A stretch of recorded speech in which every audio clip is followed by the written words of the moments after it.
guys, we're gonna make a chili dynamite. So I'm gonna teach you how to do it.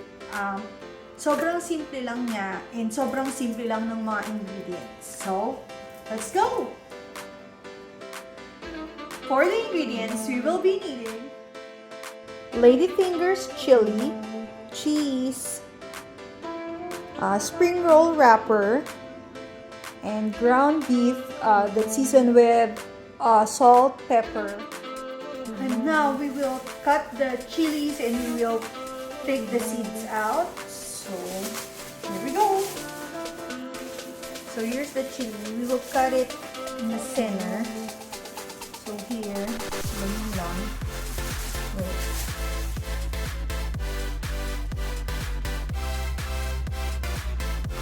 Yan. Ika-cut lang natin siya ng ganyan. Huwag natin ikat ng tuluyan. Basta yung gitna lang. Hindi siya tagusan. Yan. And then, pag ganyan, kailangan natin kunin yung mga seeds.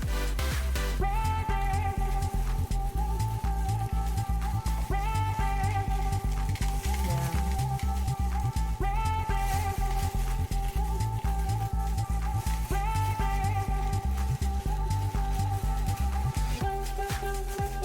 Yan. Kailangan ganito siya, malinis. Wala masyadong buto. Yan.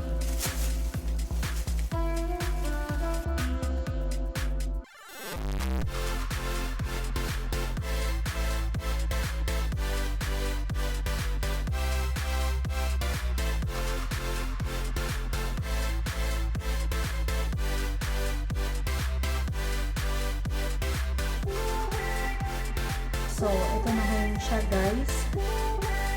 So, lalagyan natin siya dito sa bowl and then huhugasan natin siya. And then, isa-soak natin siya sa water na may salt kasi hindi tayo sure if it is super maanghang or hindi. So, ang gagawin natin para mabawasan yung spicy level niya, hugasan natin siya sa warm water na may salt. So, yan guys, i-soak natin siya sa water na may salt for about 15 to 20 minutes para lang mawala yung if super spicy siya, mabawasan. So, we'll be back after 20 minutes. So, yan guys, ito na yung chili natin. Yung ground beef or pork. And then the cheese. And then, I put a tablespoon of cornstarch and diluted it with water. Ito yung ipang sasarado natin sa lumpia wrapper natin. And then, the egg roll wrapper. So, ganito. Kuha tayo ng egg roll wrapper. And then, the chili. And then, lagyan natin ng beef sa loob.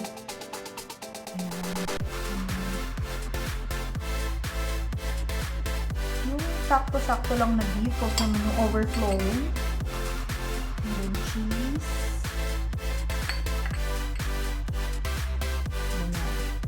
And then, lalak na natin siya. Roll.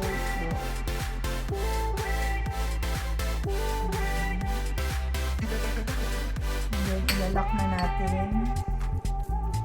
Sealed. Yan.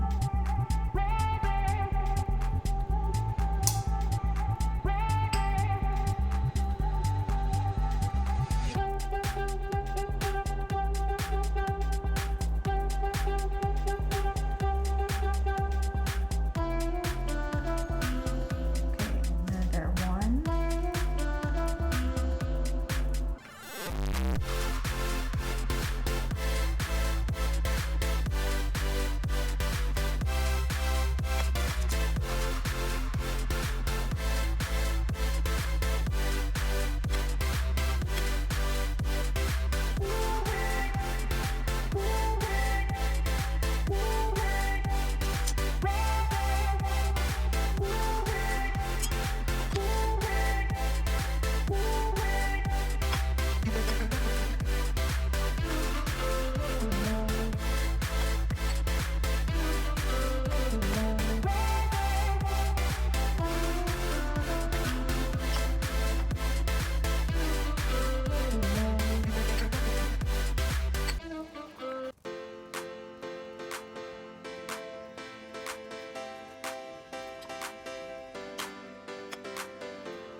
So guys, ito na ang ating Ladyfinger Chili Dynamite. So, ginagawa ko is pino-frozen ko muna siya bago pirituhin para talagang crunchy yung balat niya.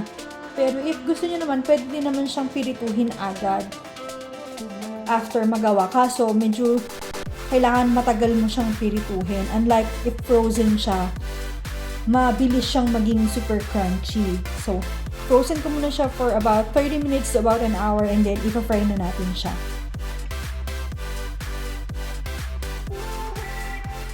So guys, if nagtataka kayo if saan ko nakuha yung chili fingers or yung siling pangsigang, I've got that at No Frills. Actually, sobrang mura lang niya. I think 12 or 13 pieces for the sili. It's just 92 cents or 95 cents. Just $1.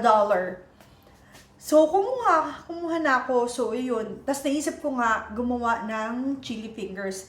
And dun naman sa ground beef na ginamit ko, actually, leftover siya. Kasi nagtakos kami like a few days ago. And then, naisip ko na why not mag-try nung chili fingers na may stuffing sa loob. So, yun, pwede nyo kayo din, wari nyo nagluto kayo ng giniling na ulam or giniling na baboy para sa ulam or giniling na baka, giniling na chicken.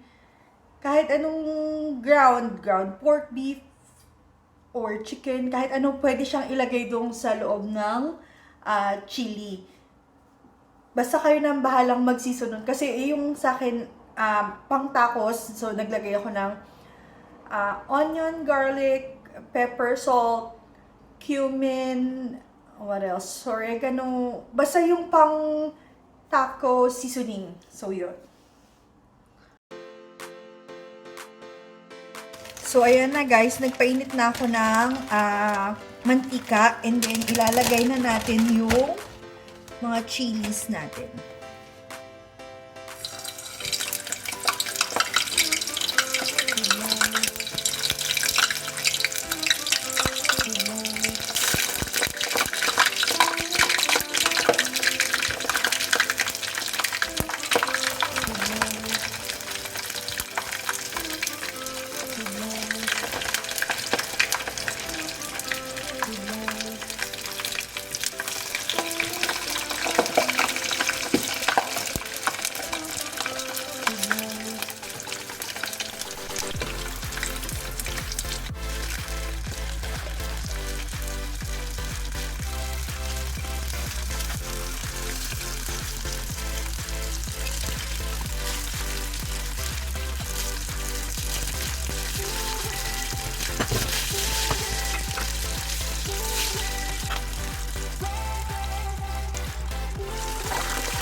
Bakit ko lagi siyang hinahalo? Kasi may cheese siya sa loob. So, ang tendency, sumabog yung cheese dun sa oil. So, mababurn siya. Kaya kailangan tinitingnan mo siya if nag-start na siyang mag-golden brown. Then, aalisin na natin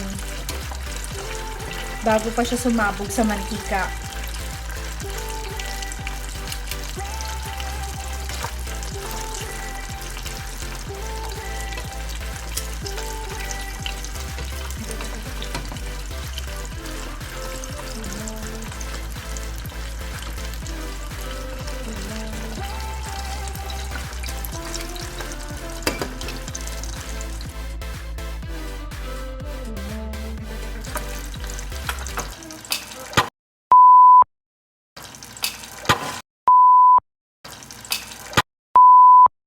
Yeah. Ano sinasabi ko? So, ayan guys. So, na-injury nga tayo. Dahil yung tumalimsik na oil kanina, nag-spill siya sa buong glass ko. So, from here to here, yan. Buong yan. So, I'm gonna show a photo sa video na to. Pakita ko sa inyo kung ano ang napala ng lola nyo. Actually,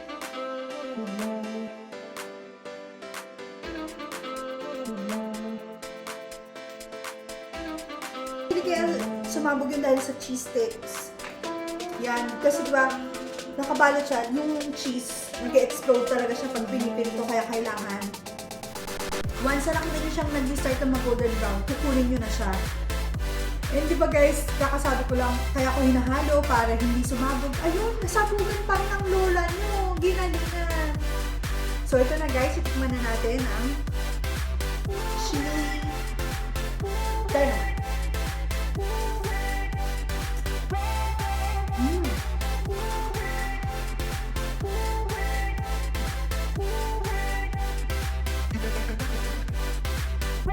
Actually guys, hindi na siya maanghang kasi, di ba, inano ko siya, binabad ko muna siya sa water na warm water na may salt.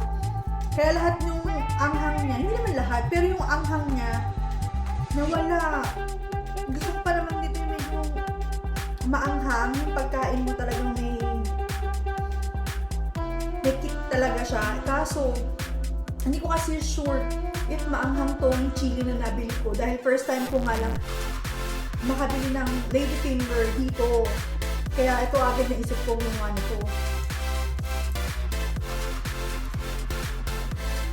Pero sobrang sarap na. Nangyaris ko yung ganito sa Pilipinas. Yung sa mga street food. Alam ko meron ito sa Malolos. May kinakain na kami, yung favorite namin ng sister ko yung ganito sa Malolos.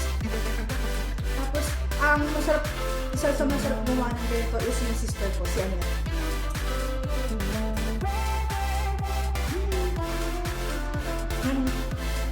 Kaya ako nagkaroon ng cheese sticks kasi yung sobrang cheese kanina, ginawa kong cheese sticks.